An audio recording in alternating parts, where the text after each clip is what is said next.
Hail, Caesar! I don't know who I want to hail anymore. I am Rory Willimus, Roman Centurion. Many people know me as the Last Centurion, for I was the last one there, the last centurion to see Jesus alive. I believe you are followers of the way. Do not fear. I'm a friend of the faith. I've come today to tell you my part in the crucifixion of Jesus. Or should I say, to confess my part. For I was the commander that day, charged with the duty of fulfilling Pilate's orders. I've got to tell you, Judea was one of the last places you wanted to get posted as a Roman soldier. It was such a crazy place. The Jews, such strange people.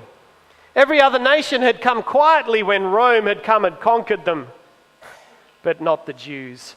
They had laws for this and rules for that. They had their own strange ways of doing everything. They even looked down on us Romans, even though we were in charge. They wouldn't submit and insisted on following their own customs, not joining in the fun like the rest of us. It meant lots of hard work, trying to keep the locals at bay, trying to understand their customs. Any chance we had to get something back, play out our frustrations on these people, we relished those opportunities. So it was that Jesus was brought to the praetorium. We welcomed him with mocking delight. Many of us had heard about this strange preacher and miracle worker. In fact, we even knew soldiers that had been taken in by his black magic. Here we had the Jews' own king and miracle worker in our midst. And he was nothing. The most miserable looking Messiah we had ever dealt with. These Jews choose the most unlikely heroes. There was no beauty or majesty about him. Nothing that would have made him stand out in a crowd. I only needed to take one look at him to know he wasn't a king. If he did have any illusions of grandeur, my soldiers soon beat that out of him. We didn't treat all our prisoners like that, but Jesus was a special case. As I said, we'd all heard of him and we all wanted to see him, but we were disappointed. We put a royal robe on him and bowed down and worshipped this Messiah. We hit him with his staff and then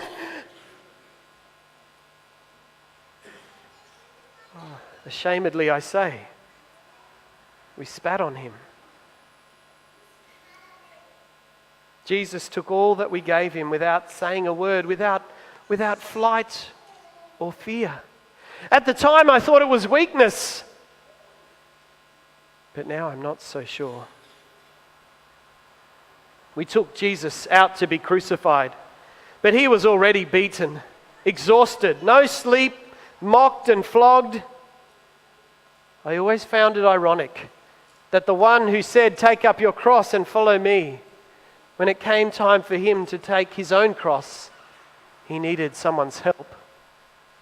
So we got some pilgrim out of the crowd and led him away to the boneyard as we knew it.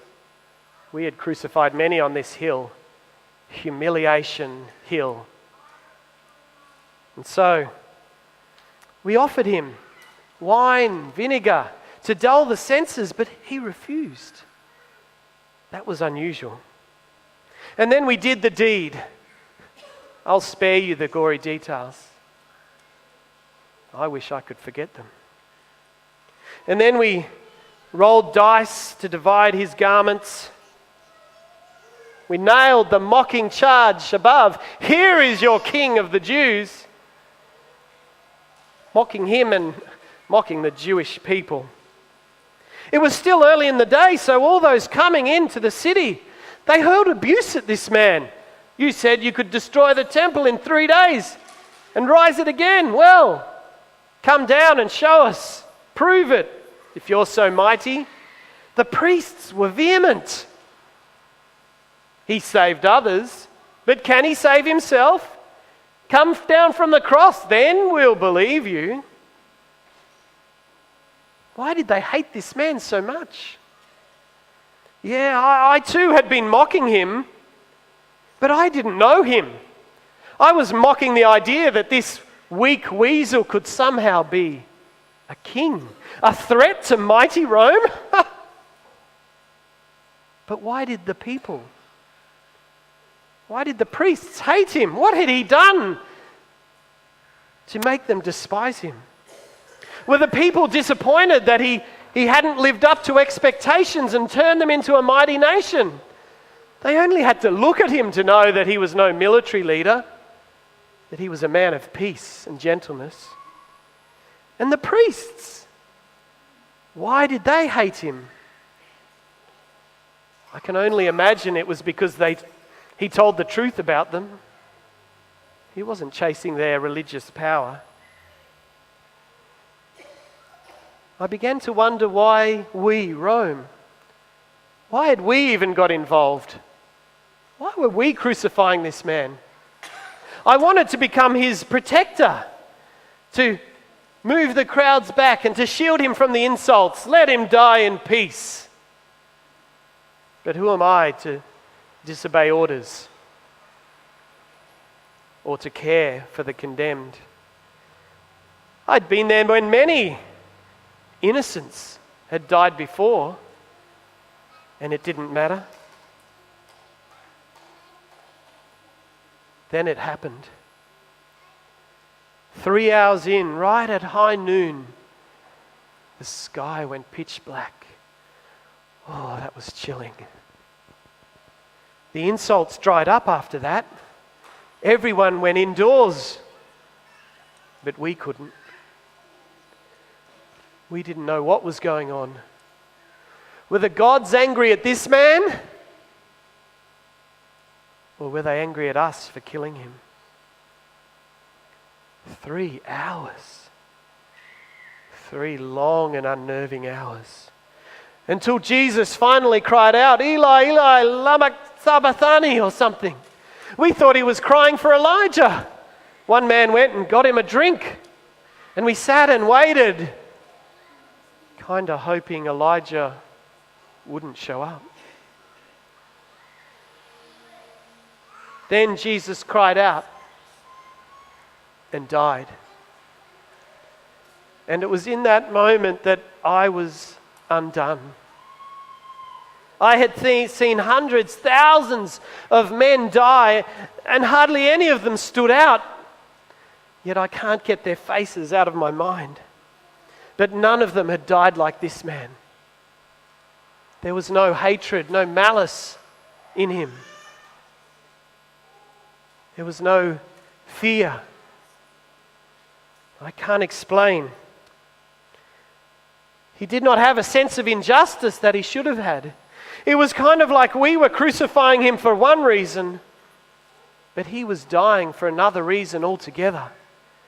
A reason that we could not get our feeble minds across.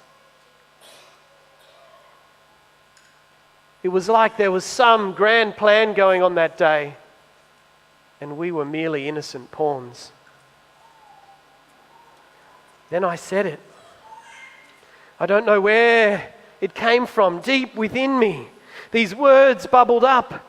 I'm not even sure I knew what they meant, but I knew they were true. Surely this man was the Son of God. Peter later told me that I was the first one to positively confess Jesus as the Son of God. My world, my head was in a spin.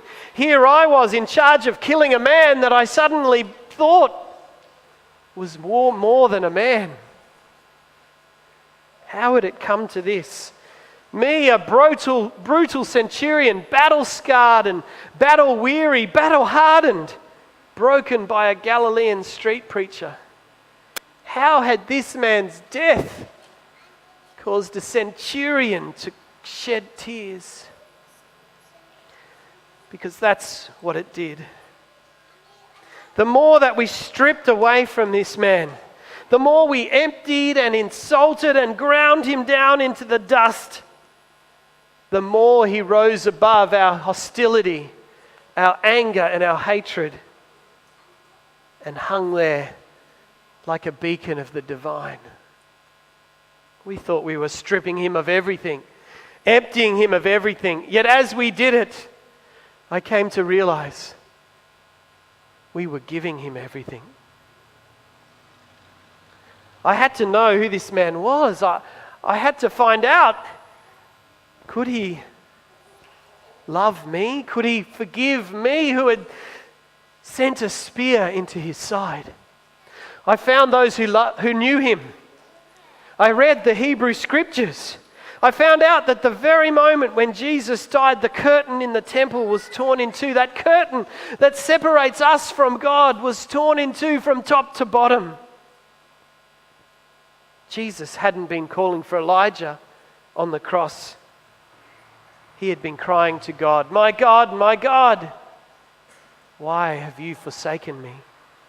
Jesus had become rejected of God so that we could become accepted. That's what the curtain meant.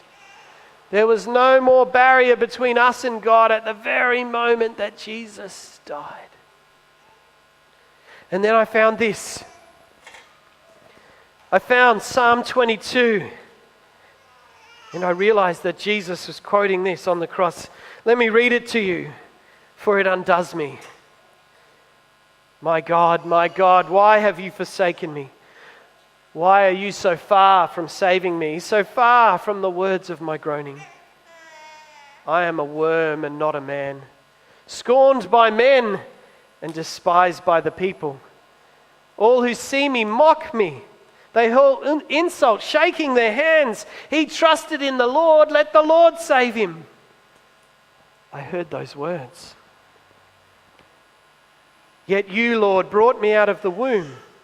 You made me trust in you. From my mother's womb you have been my God. Do not be far from me, for trouble is near and there is no one to help. I am poured out like water. My bones are out of joint. My heart has turned to wax.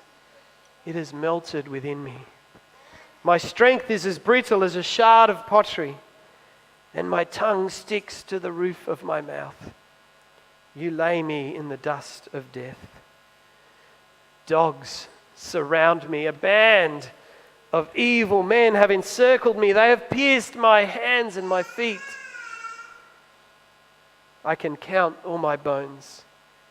People stare and gloat over me. They divide my garments among them and cast lots for my clothes. But you, O Lord, be not far off. O my strength, come quickly to help me. Deliver my life from the sword, my precious life from the power of the dogs. You who fear the Lord, praise him. All you descendants of Jacob, honor him, for he was despised and disdained. The suffering of the afflicted one he has not forgotten. God has not hidden his face from him, but God has listened to his cry for help. Did you hear that? In the midst of crying, my God, why have you forsaken me? These words, God has not hidden his face from me. Future generations will be told about the Lord. They will proclaim his righteousness to the people yet unborn. That's you. That's you. For he has done it. How did he know? I was fulfilling prophecy that day. A dog piercing his hands and his feet, casting lots. But then Isaiah 53. Let me read this to you. He grew up before the Lord like a tender shoot, and like a root out of dry ground. He had no beauty or majesty to attract us to him, nothing in his appearance that we should desire him. He was despised and rejected of men, a man of sorrows and familiar with suffering. He was despised, and we esteemed him not. Surely he took our sickness. He carried our sorrow. Yet we considered that he was stricken by God, smitten by God, and afflicted. That's what the priests cried out. But he was pierced for our transgressions. He was crushed for our crimes. The punishment that brought us peace was upon him. By his wounds we are healed. We all like sheep have gone astray. Each of us have turned to our own way.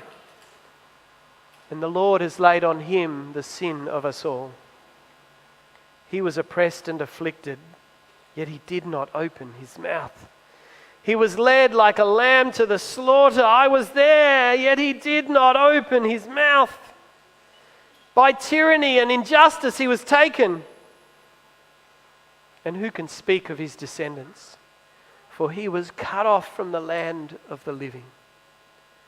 For the wrongs of my people he was wronged, though he had done no violence, nor was any deceit in his mouth. But listen to this. It was the Lord's will. It was the Lord's will to crush and cause him to suffer. And though the Lord makes his life a guilt offering, he will see offspring and prolonged days. And the will of the Lord will prosper in his hand. After the suffering of his soul, he will see the light of life and be satisfied. By his knowledge, my righteous servant will justify many, and he will bear their burdens.